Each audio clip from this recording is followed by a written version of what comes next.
Olá, irmãos. Eu estou aqui mais uma vez para compartilhar algo com vocês.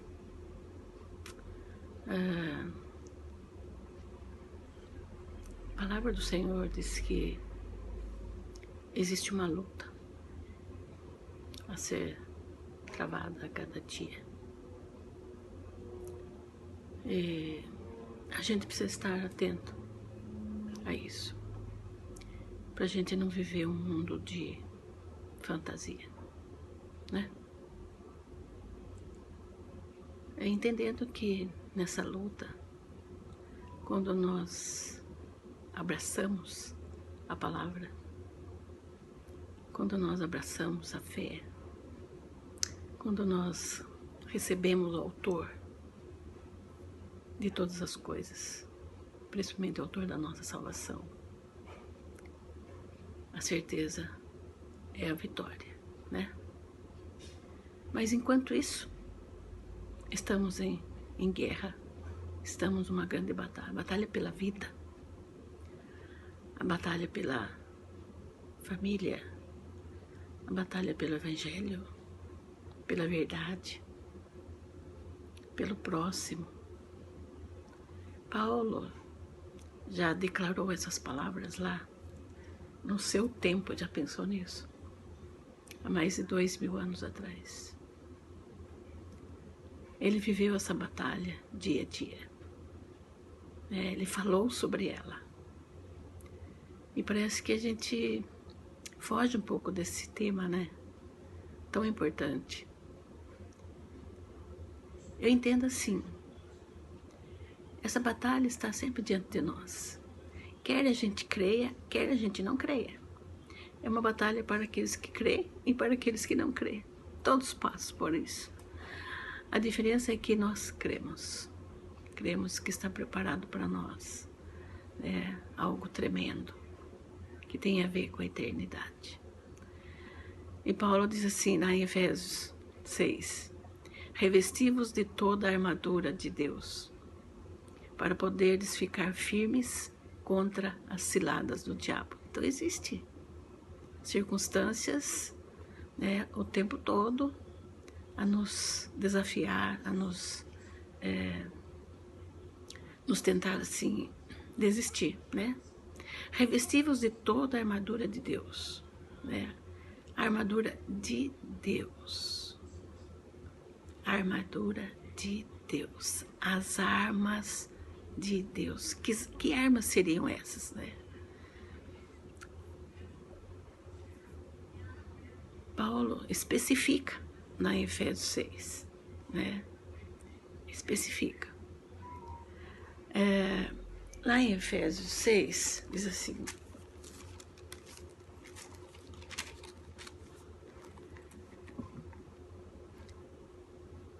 cingindo-vos com a verdade. Cingindo-vos com a verdade. Vestindo-vos com a couraça da justiça. Calçai os pés com a preparação do evangelho da paz. Embraçando sempre o escudo da fé, com o qual podereis apagar todos os dardos inflamados do maligno. Tomai também o capacete da salvação e a espada do Espírito. Quantas armas, não? Olha só. Couraça da justiça,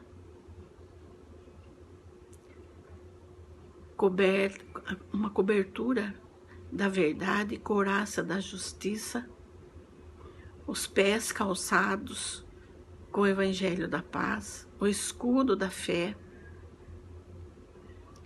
o capacete da salvação e a espada do Espírito, que é a palavra de Deus. Com toda oração e súplica, orando em todo tempo, no Espírito, e para isto vigiando com toda perseverança e súplica por todos os santos. Aí Paulo fala, e também por mim, eu também digo, e também por mim, irmãos, para que me seja dada no abrir da minha boca a palavra com intrepidez, fazer conhecido o mistério do Evangelho. Então são armas. E nós, como cristãos, né, eu sempre estou perguntando, Senhor, como eu vou fazer para lidar com essa situação? Como eu vou fazer para lidar com essa situação na família? Com essa situação, né, dentro de um contexto maior, como cidadão, né, na cidade onde eu moro, onde eu vivo.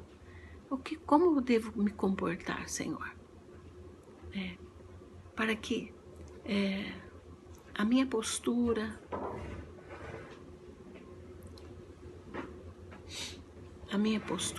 o meu comportamento seja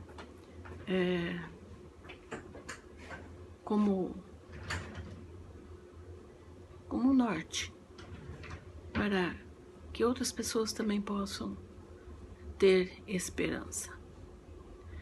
Mas, no sentido do que Paulo compartilhou, da sua própria experiência, eu achei muito interessante essa constatação. A luta é para perder. Vou repetir.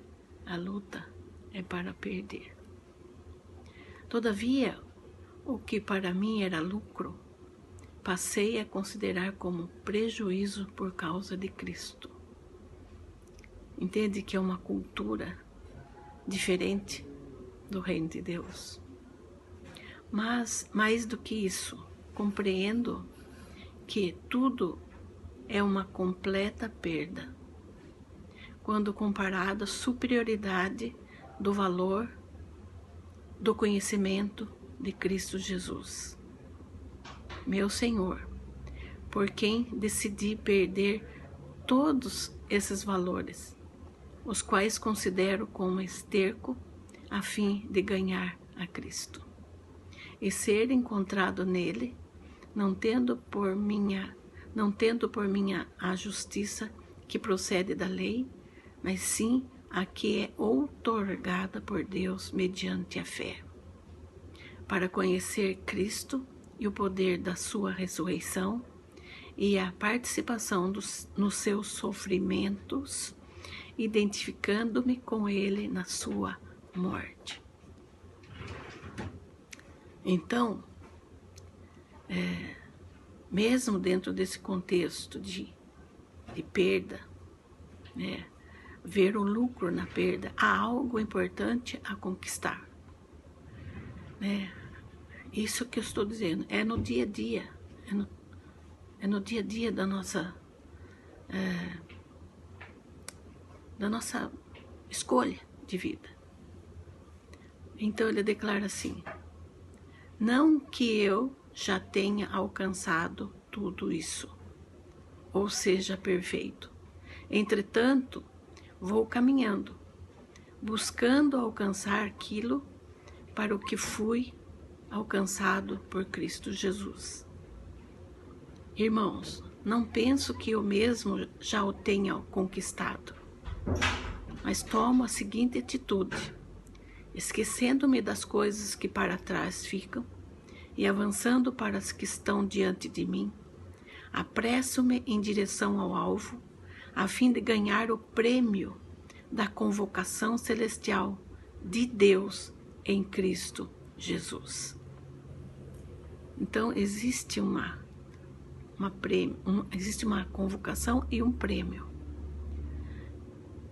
Então, eu quero dizer assim, que nós somos privilegiados, porque podemos ver as coisas de uma maneira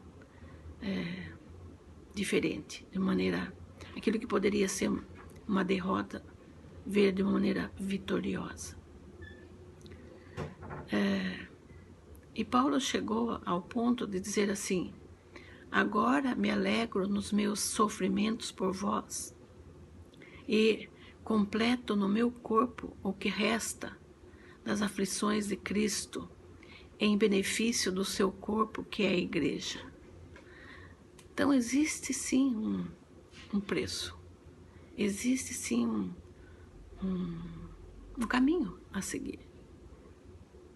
E diz assim: da qual me tornei servo de acordo com a convocação de Deus, que me foi outorgada para convosco, a fim de me tornar completamente, a fim de tornar completamente conhecida a palavra de Deus.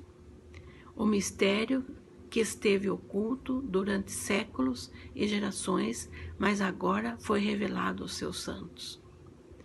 Então, nessa luta, nessa batalha, nós compreendemos que a igreja, ela faz parte, né, dessa conquista da visão, da fé, da revelação do corpo de Cristo. Não à toa que a gente conversa com as pessoas, as que estão mais assim, andando na realidade, elas sabem que existe um preço a pagar pela igreja, que não é fácil, que a igreja muitas vezes nos frustra, né? As pessoas nos frustram, nós nos frustramos, nós frustramos a igreja também, né? Mas dentro desse contexto, o que permanece é a fé, a esperança, o amor, o compromisso, a aliança, né? O galardão, a ressurreição, né? A visão de que não é em vão o que a gente passa, né? Entendendo que nessa luta, nessa convocação, né, o Senhor nos dá a palavra, né? Então, sobretudo, quando fala de armas, né, eu tenho meditado muito sobre isso, sobre armas, né? Nós vivemos um tempo difícil, né, onde a palavra falada, ela é usada como arma, muitas vezes para destruir, para convencer de coisas ruins, para tirar a esperança das pessoas, para minar a fé das pessoas. Nós precisamos tomar essa arma, que é a palavra de Deus, para despertar a fé, a esperança, para que as pessoas suportem as provações, suportem as dificuldades, né, desse século, com fé, com esperança, vencendo a cada dia. Porquanto a palavra de Deus é viva e eficaz, e mais cortante do que qualquer espada de 2 gumes, e capaz de penetrar até o ponto de dividir a alma e o espírito, juntas e medulas, e é sensível para perceber os pensamentos e intenções do coração. Então é a palavra. A maior arma que nós temos é a palavra. Meditar na palavra de dia e de noite. Por isso que estou aqui com vocês, compartilhando. E não há criatura alguma incógnita aos olhos de Deus. Absolutamente, tudo está descoberto e às claras diante daquele a quem deveremos prestar contas.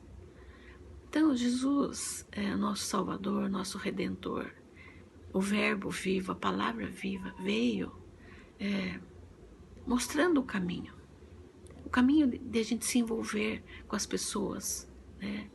O caminho de a gente se envolver de uma maneira sóbria, o caminho de a gente se envolver de uma maneira consciente da palavra, do compromisso com a palavra, com o reino de Deus, com a igreja, né? sem titubear, amém? Lançando fora todo medo. É sobre isso que eu quero compartilhar hoje, tá bom? Obrigado, Pai, pela tua palavra. Obrigado pelas armas que o Senhor nos dá a cada dia. Obrigado pelo escudo da fé, o capacete da salvação, Senhor. Os calçados do Evangelho da paz.